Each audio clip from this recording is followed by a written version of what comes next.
A rich CEO dropped his papers on the street. A poor little girl helped him pick them up. Then he saw something on her wrist that made him cry. It was his family's special bracelet. But how could she have it? Before watching full story, comment below from where you watching. Also like and subscribe for more stories. The autumn wind whipped through the busy streets of downtown Chicago as Marcus Wellington stepped out of his black sedan. At 42, he was the youngest CEO in his company's history, worth millions and known for his ruthless business tactics. His employees whispered that he had ice in his veins instead of blood. They weren't entirely wrong. Marcus had built his empire by crushing competitors and showing no mercy in boardrooms. He believed that kindness was weakness and weakness had no place in his world. This cold philosophy had cost him everything that truly mattered: his marriage, his relationship with his children, and any real friendships. But he told himself that success was worth the sacrifice. As he walked toward the towering glass building that housed his corporate headquarters, a gust of wind scattered a stack of important documents from his briefcase across the sidewalk. The papers danced in the air like autumn leaves, some landing in puddles, others getting trampled by hurried pedestrians. Damn it! Marcus cursed, his expensive suit getting wrinkled as he scrambled to collect the scattered contracts. These documents represented a multi-million-dollar deal that could make or break his company's quarterly profits. Without them, months of work would be lost. Most people on the busy street ignored his struggle, too absorbed in their own lives to care about a well-dressed businessman chasing papers. Marcus felt the familiar surge of anger at humanity's selfishness, confirming his belief that people only cared about themselves. Then he heard a small voice. "Mister, I can help you."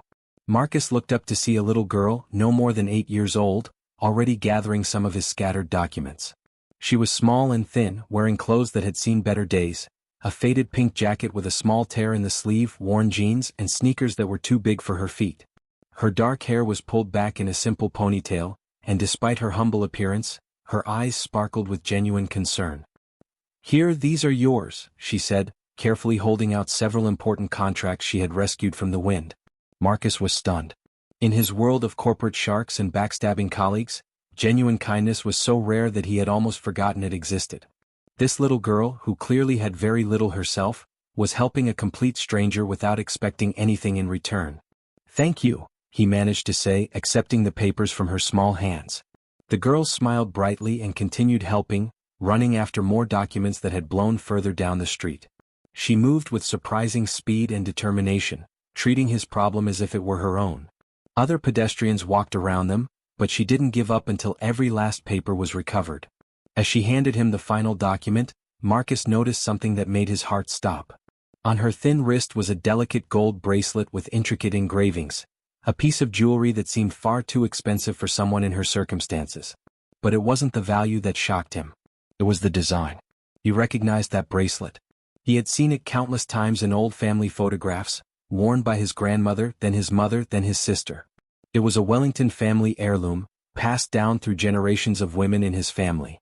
The unique Celtic knot pattern had been crafted by his great-great-grandfather, a skilled jeweler who had immigrated from Ireland over a century ago. Marcus felt the world spin around him. How could this little girl possibly have his family's most precious heirloom? "Where did you get that bracelet?" he asked, his voice barely above a whisper. The girl looked down at her wrist, her cheerful expression suddenly clouding with sadness. "It was my mama's. She gave it to me before she went to heaven. She said it would keep me safe and remind me that I'm loved." Marcus's mind raced. His sister Sarah had disappeared 15 years ago after a terrible fight with their father about her choice to marry a man he disapproved of. She had been disowned, cut off from the family fortune, and Marcus had been too young and too scared of their father's wrath to maintain contact. He had often wondered what happened to her, but his father had forbidden anyone from mentioning her name. "What was your mama's name?" Marcus asked gently, kneeling down to the girl's eye level. "Sarah," the little girl replied. "Sarah Wellington. But she changed it to Sarah Martinez when she married my papa." The world stopped. This little girl, this precious child who had just shown him more kindness than he had experienced in years, was his niece. Sarah's daughter. His own flesh and blood. "What's your name, sweetheart?" Marcus asked, his voice thick with emotion. "Emma Martinez. I'm 8 years old." She tilted her head curiously. "Why are you crying, mister?" Marcus hadn't realized that tears were streaming down his face. He wiped them away quickly, trying to process this earth-shattering revelation. "Emma, I think I might be your uncle. Your mama was my sister."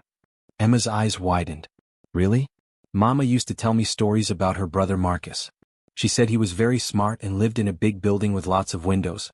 She missed him very much. The weight of 15 years of regret crashed down on Marcus like a tidal wave. While he had been building his empire and nursing his pride, his sister had been struggling, raising a daughter, and eventually dying, all while he remained obliviously focused on his corporate success. "Where do you live now, Emma?" he asked, dreading the answer. "With Mrs. Garcia. She's nice, but she has lots of kids and not much money. I try to help her, but sometimes there's not enough food for everyone. That's why I come downtown sometimes. People here drop change and I can buy bread." Marcus felt physically sick.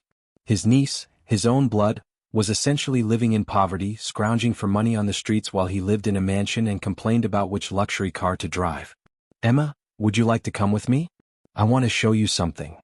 Emma hesitated, her natural caution warring with her curious nature. "Mama always said not to go with strangers." "Your mama was very smart. But I'm not a stranger. I'm family. And I promise I'll keep you safe. We'll just go to my office in that big building right there, and then I'll take you back to Mrs. Garcia if you want." Something in Marcus's voice must have convinced her. Emma nodded and took his hand, her small fingers intertwining with his much larger ones. As they entered the gleaming lobby of Wellington Enterprises, Marcus saw his reflection in the polished marble walls. For the first time in years he looked at himself not as a powerful CEO, but as a man who had lost his way. The little girl beside him, with her worn clothes and genuine smile, was worth more than all his corporate achievements combined. His employees stared in shock as he walked through the office holding hands with a child. Marcus Wellington, the man who had never shown emotion in the workplace, was crying openly while a little girl chatted happily beside him. "This is where I work," he said, leading Emma into his corner office with its floor-to-ceiling windows overlooking the city. "Wow," Emma breathed, pressing her face against the glass. "It's so high up. Mama was right, you do live in the clouds." Marcus pulled out his phone and showed Emma a picture he had kept hidden in his desk drawer for years, a family photo from before everything fell apart. Sarah was laughing in the center, her arm around a much younger Marcus. "That's my mama," Emma exclaimed, pointing at the picture. "She looks so happy." "She was happy," Marcus said softly, "before our family made some terrible mistakes." Over the next hour Marcus learned about Emma's life. She told him about her mother's battle with cancer, how Sarah had worked 3 jobs to pay for treatments while raising Emma alone. Sarah had never remarried after Emma's father died in a construction accident when Emma was 2. She had faced every challenge with courage and grace, never once reaching out to her wealthy family for help. "Mama said pride was a dangerous thing," Emma said innocently. "She said it made people do stupid things and hurt the people they love." The words hit Marcus like a physical blow. Sarah had understood something that had taken him decades to learn, that pride and stubbornness could destroy everything that mattered. "Emma, how would you feel about coming to live with me?" Marcus asked carefully. "I have a big house with lots of rooms and I could make sure you have everything you need." Emma considered this seriously. "Would I still be able to visit Mrs. Garcia? And could I still help other people when they dropped their papers?" Marcus smiled through his tears.